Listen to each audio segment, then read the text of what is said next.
Hai, Assalamualaikum guys. Ninja lain daripada yang lain untuk pelancaran kali ini. W Moto Cruiser AMT 125. Kali pertama lihat jentera ni, rasa teruja jugalah ya. Bila lihat dia dari dekat, comel baik comel. Mempunyai kelainan daripada biasa.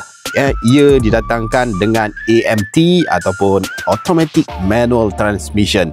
Untuk pengetahuan korang, jentera ni berkapasiti enjin 124cc, kuasa maksimum 5.8 kW pada 8,000 rpm, torque maksimum 8.0 Nm pada 6,000 rpm.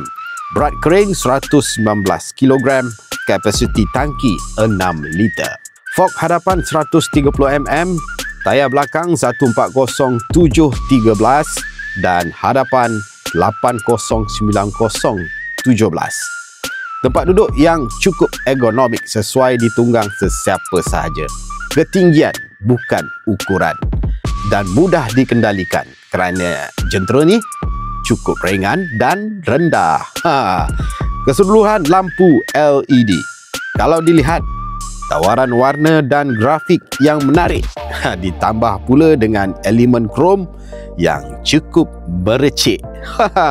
Ada 3 varian pilihan, iaitu hijau, krim dan hitam. Yang ni lain macam, seperti raikan cinta. Grafik dan font dia ni, kan? Harga yang ditawarkan RM5,888. Jadi baik, itu saja perkongsian. Semoga video ni berinformasi dan bermanfaat.